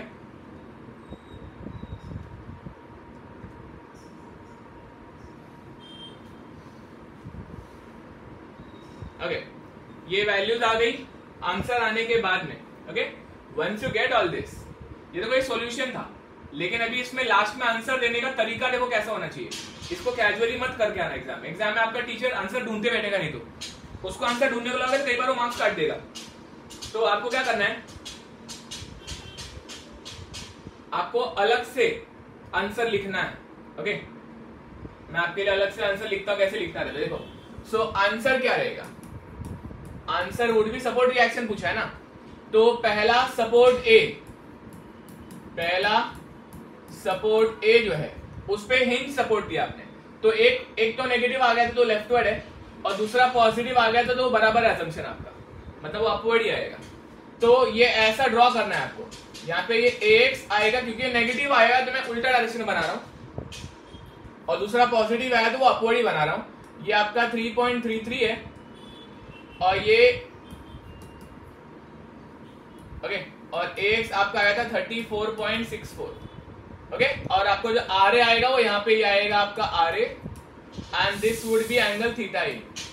तो यहाँ पर लिखा तो भी चलेगा या फिर अलग से लिख दो RA क्या आएगा, इसका स्क्वायर प्लस इसका स्क्वायर अंडर रूट में आ जाएगा, तो अंडर रूट के अंदर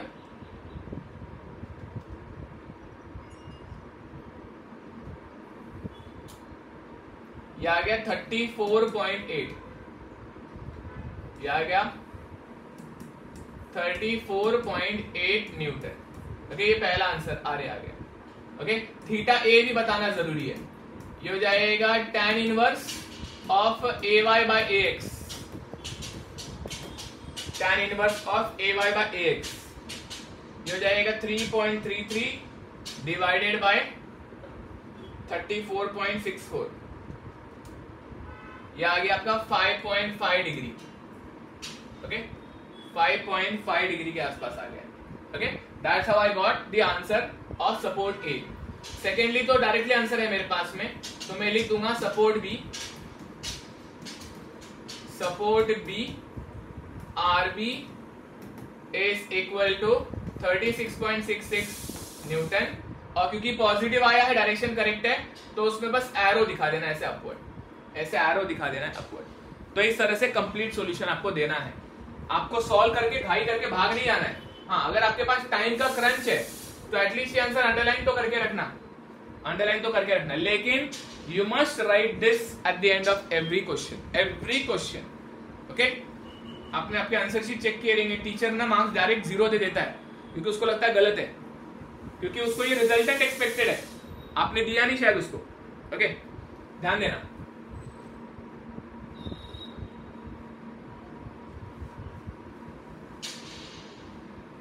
क्वेश्चन देख लो एक बार, सॉल्यूशन देख लो पूरा, कोई दिक्कत है तो बताओ, कोई मन में डाउट है तो पूछो, मैं रिपीट करूंगा।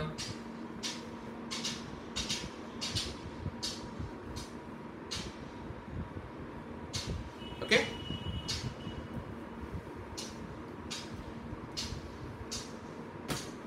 देखो 2D का और बीम का क्वेश्चन एक ही तरीके से सॉल्व होता है, 2D का बीम का एक ही तरीके से सॉल्व होता है। तो अब मैं एक 2D का एक और क्वेश्चन बनाता हूं, ध्यान देना।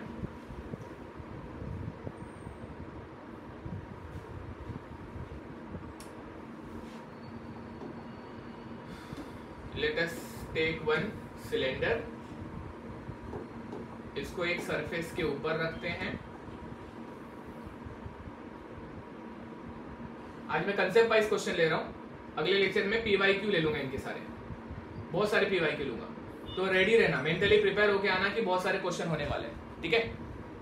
अगले सेशन में, अगला सेशन देखते हैं कब करना है, अगर होगा तो मैं सैटरडे के पहले लेने की कोशिश करूंगा, क्योंकि सैटरडे को गणपति है, तो देखते हैं अगर उस दिन बिजी रहेगा बहुत तो देखते हैं। मैं आपको मैसेज करूंगा ग्रुप पे, ध्यान देना बस, आप ग्रुप ज्वाइन कर लेना जरा, मैं आपको लिंक भेजता हूँ आज।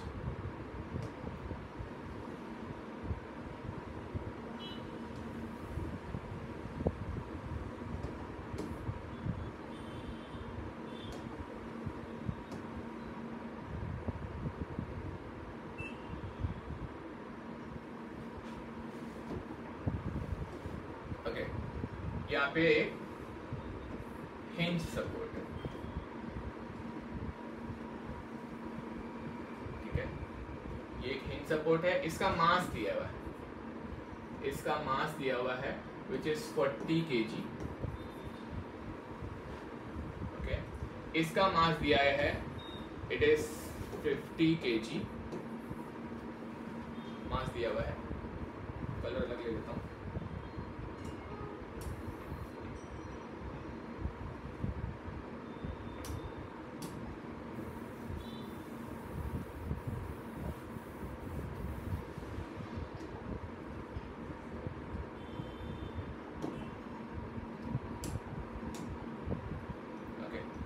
ऑल्सो यहाँ पर एक हिंज सपोर्ट,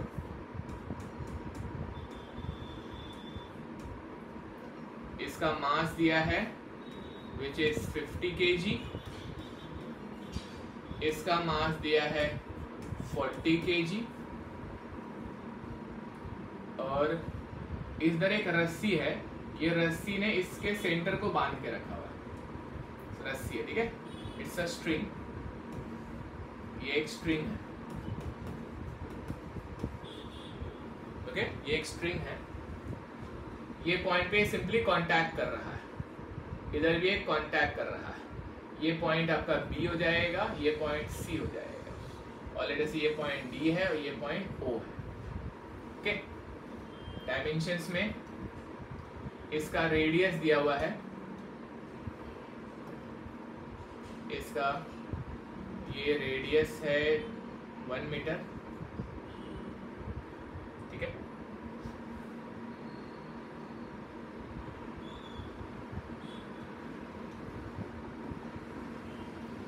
ये एंगल दिया हुआ है, ये एंगल है 60 डिग्री, ये एंगल है 60 डिग्री,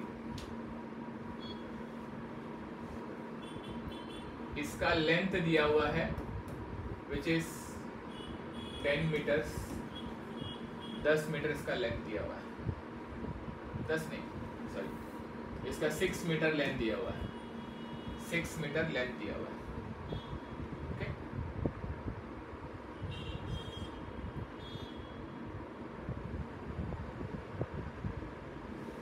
चलो FBD बनाओ, ये क्वेश्चन अच्छा लेवल का है, ठीक है, इसमें बहुत सारी बातें सिखाऊंगा मैं, पहले आप FBD बनाओ, और ये लास्ट क्वेश्चन लेता हूँ आज का, क्वेश्चन अच्छा है।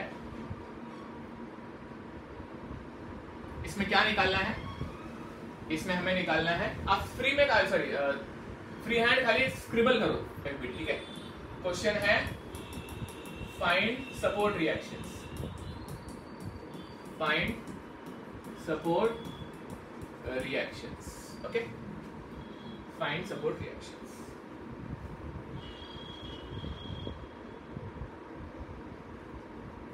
फ्री हैंड स्क्रिबल करो, FBD बनाओ,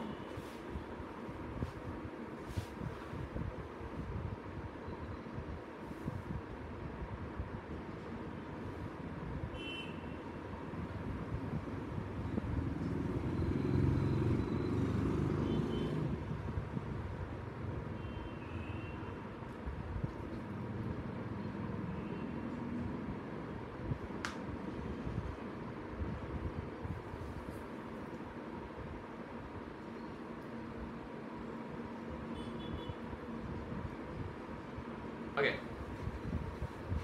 चलो अब मैं FBD बनाता हूँ, ध्यान से देखो, ठीक है, ध्यान चाहिए। FBD बनाते वक्त इनको सेपरेट करना चाहता हूँ मैं, इनको सेपरेट भी करना चाहूंगा। सेपरेट करने के लिए पहले बीम बना देता हूँ, ये है बीम, इसको क्लोन किया, ये इधर आ गया, ये है सिलेंडर, इसको भी क्लोन किया और इसको नीचे ले लिया, ओके। अभी FBD में बहुत सारी बारीक बातें निकालनी पड़ेगी, ठीक है, ये थोड़ा टफ हो जाएगा, ध्यान से देखना। देखो लेक्चर का लास्ट क्वेश्चन है, थोड़ा लेवल बढ़ाऊंगा। देखो यहाँ पे ये एक आएगा AX, एक आएगा AY, AX एंड AY। इसके बाद में रस्सी में बहुत कुछ है, मास दिया है, जब भी किसी का मास दिया रहता है तो उसको CG पे दिखाना रहता है, तो उसका मास नीचे आ जाएगा विद ग्रेविटी, यह आएगा 40 × 9.81 के साथ नीचे, उसका मास CG पे लगेगा, तो मतलब 3 मीटर पे, मतलब ये 3 मीटर रहेगा, ये 3 मीटर रहेगा, यहाँ पे 3 मीटर और 3 मीटर की दूरी पे ऐसे लगेगा, ओके, CG पे लगेगा। और ये कांटेक्ट कहाँ पे कर रहा है निकालना पड़ेगा, इतना आसान नहीं है, ठीक है। ये भी किधर कांटेक्ट कर रहा है ये भी निकालना पड़ेगा, आसान नहीं है। तो पहले मैं उस पर मेहनत करने वाला हूँ, ध्यान से देखना भी, ठीक है। तुम्हें कुछ बेसिक सिखाता हूँ ज्योमेट्री को समझने के बारे में। ये हमने बचपन में सीखा रहता है, लेकिन क्या होता है हम भूल जाते हैं बचपन में, मतलब 9th-10th के मैथ्स की बातें। तो अभी यहाँ पे मैं इधर से एक लाइन मारूंगा और इधर से एक लाइन मारूंगा ऐसे। तुमको समझा मैंने क्या ड्रॉ किया? मैंने रेडियल लाइन ड्रॉ किया जो यहाँ को नॉर्मल है, और जब मैं यहाँ पे एक लाइन ऐसे ड्रॉ कर दूंगा, ओके, तो ये जो लाइन है ये बराबर इसको दो ट्राइंगल्स में डिवाइड करेगा जो कि सिमिलर ट्राइंगल्स हो जाते हैं। मतलब कि अगर वो 60 डिग्री था, आई थिंक मुझे ना वो डायग्राम को रिटेन करना चाहिए, नहीं तो बाद में समझ नहीं पाओगे। मैं वो डायग्राम को रिटेन करता हूं, ठीक है, और फिर उसका क्लोन पे जो भी करना है करता हूं।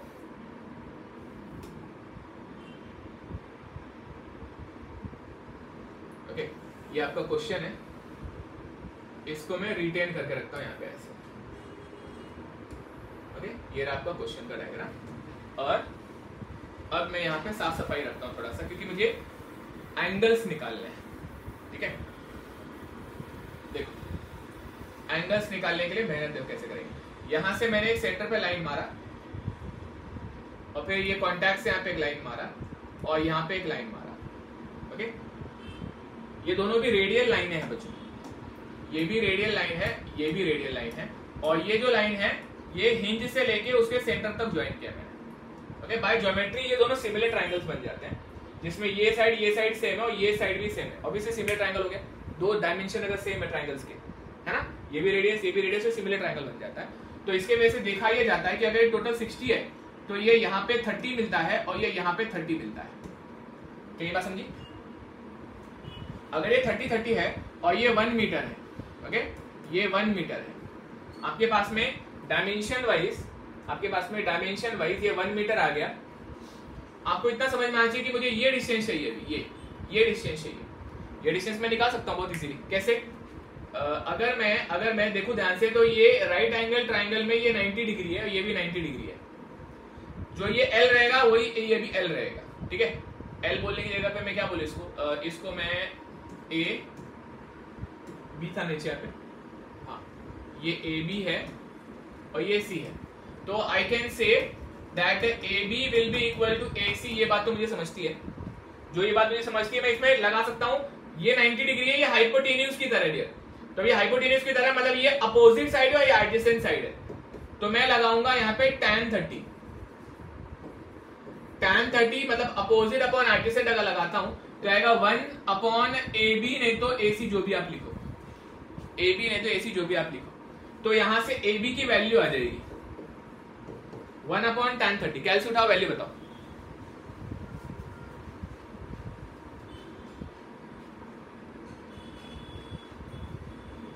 .732 आया, 1.732 मीटर।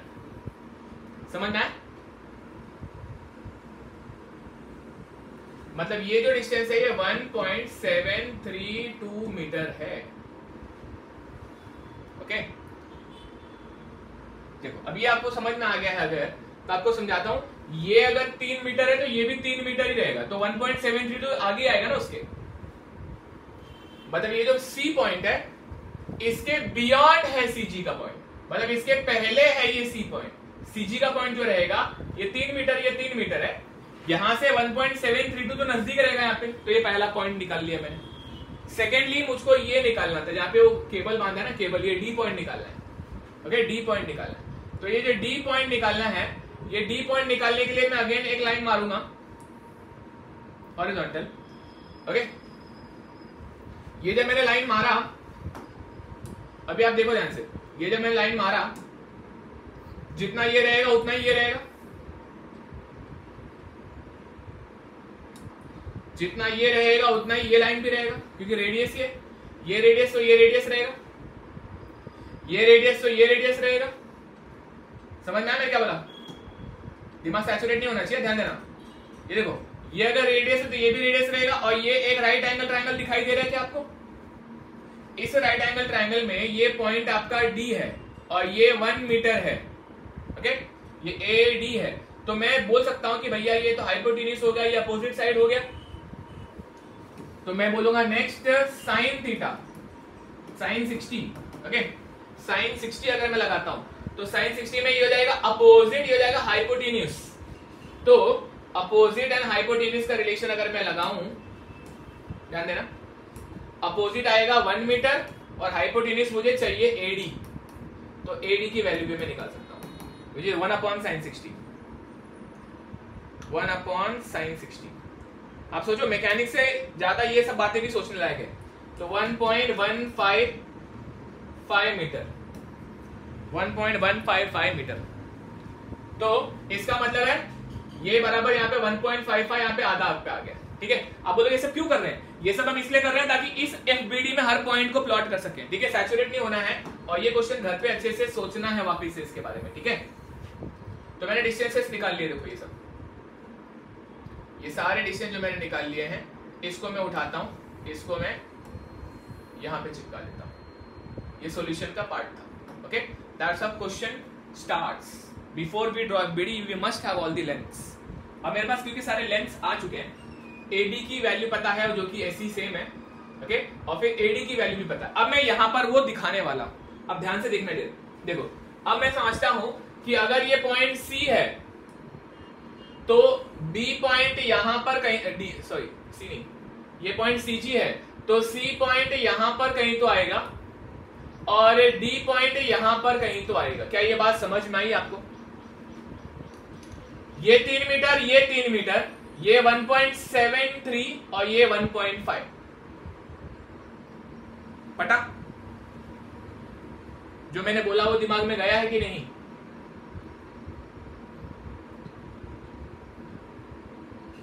या दिमाग हैंग हो गया? कोई है क्या जिसका दिमाग हैंग हो गया? भाई दिमाग हैंग नहीं होना चाहिए, यही तो सीखना है ना आपको।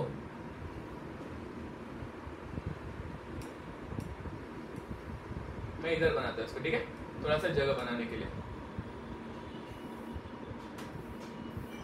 ओके, ये हो जाएगा आपका AX।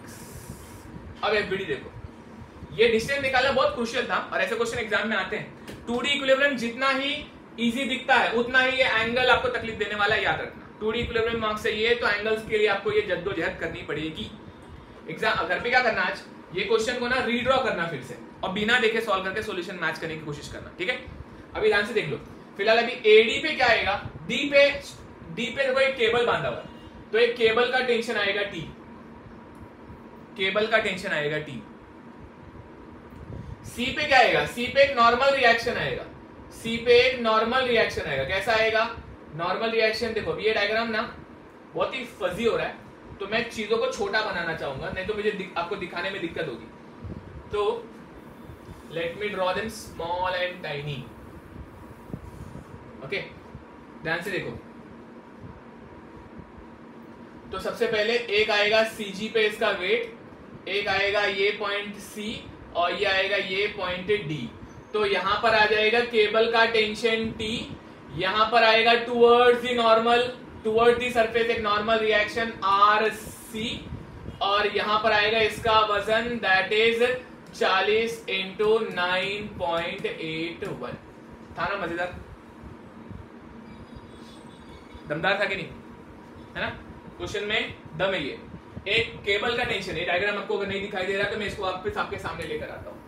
क्वेश्चन जो था बनाया मैंने, ओके, ये क्वेश्चन का डायग्राम है।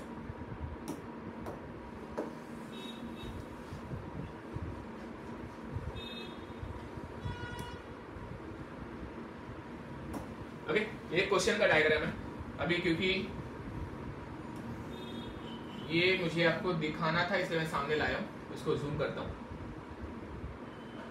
ओके, सी केयरफुल। एक इधर कांटेक्ट पे नॉर्मल रिएक्शन आएगा, एक केबल का टेंशन आएगा और इसका वजन आएगा। देखो मैं सब दिखाया, वजन भी दिखाया, कांटेक्ट का रिएक्शन भी दिखाया, केबल का टेंशन भी दिखाया। I have kind of included everything that FBD can have. सब मैंने रखने की कोशिश की और ऐसा एग्जैक्ट क्वेश्चन एग्जाम में आया है। बाय द वे ऐसा ही क्वेश्चन आया है। ओके, तो अभी ये आपको समझ में आना चाहिए। तो मैं इसको क्वेश्चन को साइड में रखता हूं। आप जब ये इसको स्कैन करोगे तो आपके लिए महफूज रहेगा, डोंट वरी। ठीक है, यही पे अच्छा है। Okay, now is the FBD complete? No यार, I need angle of RC ना, मुझे RC का एंगल लगेगा, ये एंगल लगेगा मुझे। एंगल कितना रहेगा कोई बता सकता है क्या देख के? RC का एंगल क्या रहेगा देख के बता सकते हो क्या? ये एंगल रहेगा, इसके अलोंग रहेगा वो एंगल। ओके, कैसे निकालूंगा बताऊं? ये देखो बहुत सिंपल है, मैं इस लाइन को ऐसे एक्सटेंड करूंगा, इस लाइन को ऐसे एक्सटेंड करूंगा, और एक्सटेंड करने के बाद में मैं देख रहा हूं कि राइट एंगल ट्रायंगल है, ये एक राइट एंगल ट्रायंगल है, ठीक है। इस राइट एंगल ट्रायंगल में ये 90 डिग्री है, और जो ये एंगल है वही ये एंगल है, जो ये एंगल है वही ये एंगल है। और ये राइट एंगल ट्रायंगल में अगर ये 90 है और ये 60 है तो बचा कुछ 30 रहेगा ना, तो ये 30 डिग्री आएगा, तो मतलब यहां पर ये 30 डिग्री आएगा, ज्यादा दिमाग लगाने की जरूरत ही नहीं थी, 30 degree, okay. And that's how I have completed my FBD of this beam. This is CG, इसको मैं जी बोलता हूं, ये पॉइंट सी है और ये पॉइंट डी है और ये पॉइंट ए है। अब आते हैं गोले पे, गोले का एफबीडी बनाएंगे। गोले का एफबीडी भी बहुत इंपॉर्टेंट है। एक तो इसका वजन आएगा which is how much, 50 kg, तो आएगा 50 इंटू 9.81।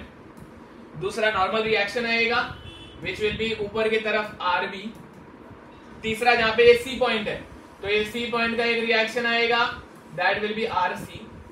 वो उधर एंगल थीटा 30 बना रहा है तो यहां पर भी सेम बनाएगा, ओके। दूसरा क्या आएगा, केबल आएगा, केबल यहाँ पे ऐसा आएगा, ये आएगा T, and this is the complete FBD. ये हो जाएगा एफबीडी, एफबीडी था, ओके। अब आपका होमवर्क है, ये आपका होमवर्क क्या है, मैंने आपको एफबीडी दिया है, आपको इक्विलिब्रियम कंडीशन लगाना है, दोनों पे इक्विलिब्रियम कंडीशन लगाना है। और मेरे को नेक्स्ट लेक्चर में R A R B and T, sorry R A R B R C and T बताना है। This is your homework, okay. I want this to be done by you guys, and next time जब हम मिलेंगे तो मुझे इसका answer चाहिए आपसे, ठीक है। कोई दिक्कत, स्कैनर देता हूं, इसका पीडीएफ मिल जाएगा वहां पे।